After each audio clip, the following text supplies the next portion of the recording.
Hi! For decades I have dreamt of seeing a yellow laser.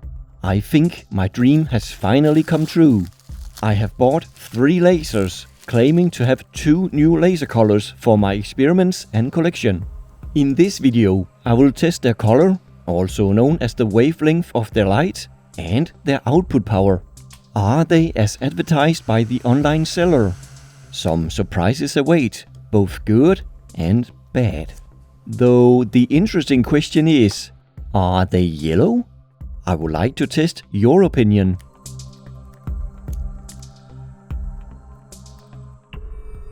When using a high-powered laser, always wear proper laser safety glasses matching the wavelength and power of the laser. This is my very first laser. I bought it back in the 1990s and it still works. Since then, I have gone quite a bit further. Here is a graph of the strongest lasers for every color in my collection. If we zoom in on the visible wavelengths, there is a noticeable gap of 100 nanometers between the classic green 532 nanometers laser and the even more classic red 632 nanometers helium neon laser. This is known as the yellow gap for lasers since it is technically tricky and therefore expensive to make lasers that emit light in this range, making them rare outside research labs. I hope my latest purchases will fill the gap, but they are all from the same seller on an online marketplace, so I need to see it to believe it. Loaded with fresh batteries, of course in a golden color to match the gold-yellow theme of the laser pens. I will start with this one. Advertised as a 5mW yellow-green 561 nanometers laser, let's measure its true wavelength. No label on the laser, but should be between 558 and 561 nanometers according to the listing. Ideally, I should use an Ulbrich sphere for measuring the wavelength of something as intense as a laser beam. Comment if you want to see me build a small, simple one. But for now, I will use something more mundane. A white brick. Here we go.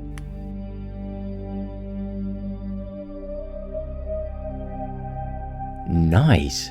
It peaks at 558 nanometers within specs. 561 nanometers would be slightly more yellow, but I like the 558 nanometers because it is closer to our eye's peak sensitivity at around 555 to 556 nanometers, making this one of the brightest lasers possible for its power level. Great start! Except, is it yellow, yellow-green, or just green? The spectrometer program charts it as yellow, but matching colors to wavelengths is apparently difficult. You may have seen a hilarious example in my video about desert sun lamps. To my eyes and the camera, it looks mostly green, more or less like a classic 532 nanometers green laser pointer. I was therefore surprised when I compared it next to a green laser. They are clearly different to my eyes, with the 558 nanometers being way more towards yellow. My eyes are just not trained to recognize this color on its own at this intensity. Unfortunately, my camera struggles with telling them apart. I have, however, found a way to show you, in camera, that they are noticeably different, using another, stronger 561 nanometers laser I will test later in this video. My best laser safety glasses are approved for 532 nanometers, but not for around 560. Spot the difference. 532 disappears when filtered out by the glasses. The 561 does not. They are not the same color, despite what the camera shows us. I would like to show you how my eyes see the color around 558 nanometers. And test whether you would call it green, yellow-green or yellow. In the following clip, I will show you different colors turning from green to yellow and their number. I want you to note at which number you think the screen turns yellow. Afterwards, I will reveal which color number matches the 558 nanometers laser the best. Get ready to note the number where you think the screen turns yellow. 3, 2, 1, go!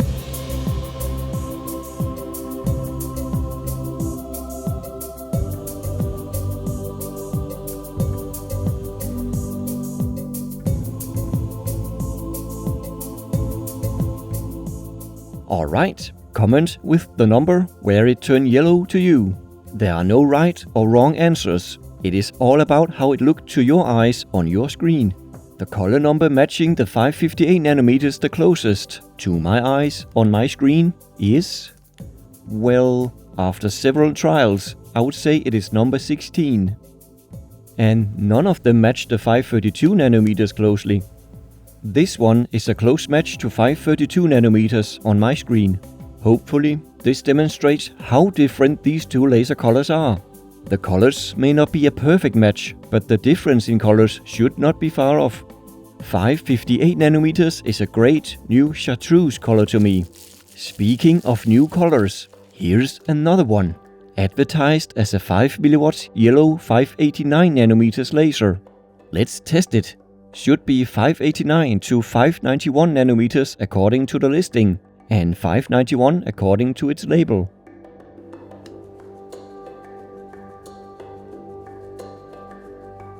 In reality, it is around 593 nanometers. Was hoping for the yellower and brighter 589. Still, it is close and without any doubt a dazzling new color that clearly stands out from any other laser I have seen in real life. Even my camera can tell it and records it not far from reality. But let's quickly match the color to a color chart between red and yellow this time. You know the drill. Comment with the first number where the screen turns yellow to you. 3, 2, 1, go.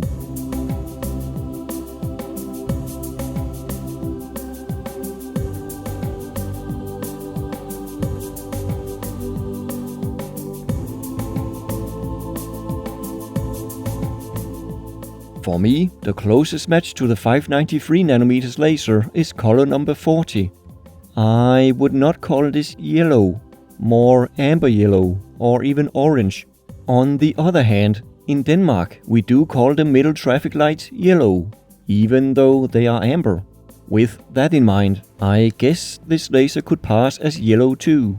Actually, if you look carefully, it only emits green for a brief moment after being switched on.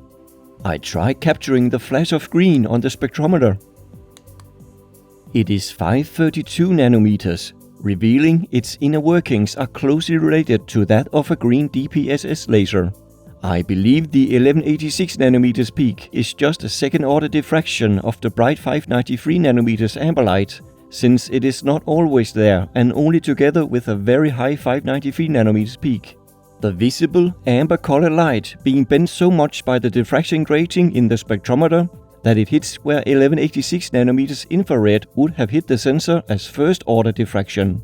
I know of two possible configurations to achieve amber yellow from an 808 nanometers infrared pump diode. I can't tell for sure which path they used in my laser, since the spectrometer is limited to 1200 nanometers. Not revealing if any 1319 or 1342 nanometers infrared is leaking from the laser. In the interest of having an as yellow and as bright a laser as possible, I hoped it would be 589 nanometers as advertised. With that said, this laser looks surprisingly bright to me. Seems brighter than the 558 nanometers one, which it shouldn't be, given our eyes' higher sensitivity to the yellow-green. Something doesn't add up. Makes me wonder about their true output power. I will measure them on a laser power meter after thanking the people making this video possible.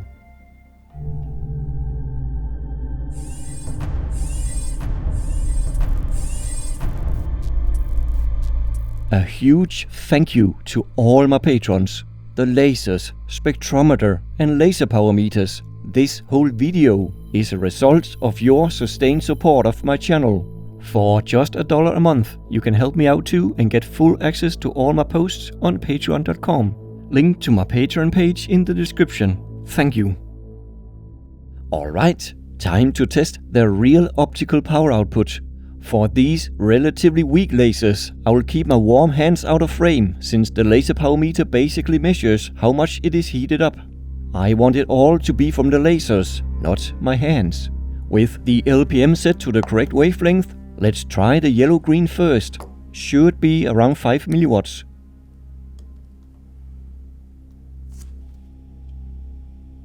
Seems to be somewhere between 4 and 5 milliwatts. Nice, as specified and relatively eye safe as long as I avoid a direct hit and specular reflections. How about the amber one? It appears to be a 593.5 nanometers laser type, which are notorious for having low efficiency and therefore low power. They are typically 0.6 to 2 milliwatts in pen style form, so 5 milliwatts is optimistic. Not to mention the below 200 milliwatts on the label. I am hoping for 2 milliwatts. Anything above is an unlikely bonus.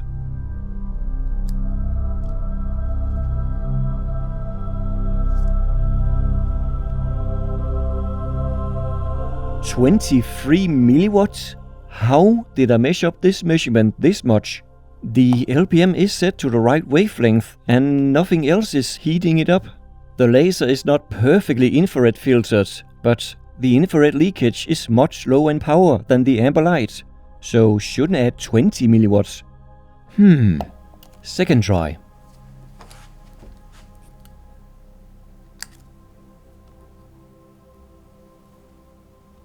Still 10 times higher than I expected. I need a second opinion. I have a much simpler, cheaper and less accurate laser power meter. In my comparison video, my sample of the Mini was consequently measuring higher than the Sanwu, but only 10% or so. Still useful for a reality check. Here's the 558, measured 4 to 5 milliwatts on the Sanwu. Seems confirmed. Now the 593. Is it really above 2 milliwatts? Even above 20 milliwatts?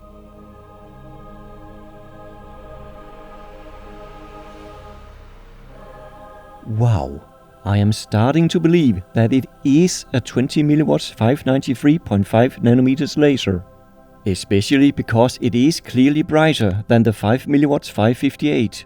The camera does not show it well due to overexposure understating the real brightness. But I think you can tell from the reflections etc. that the 593 is by far the brightest of the two.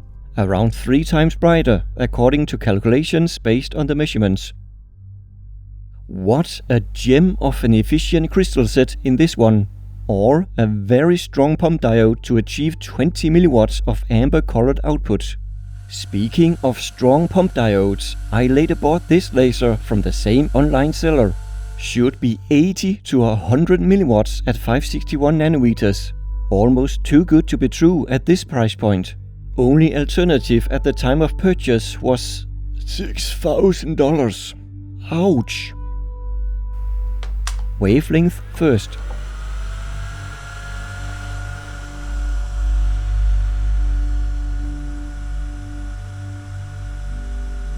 Yes, its strongest peaks are around 555 nanometers. That's a magic number to me, simply because our eyes see colors around there as the brightest. A laser wavelength I have dreamed of for years, but has been either impossible earlier or way too expensive until recently. Is it even 80 to 100 milliwatts?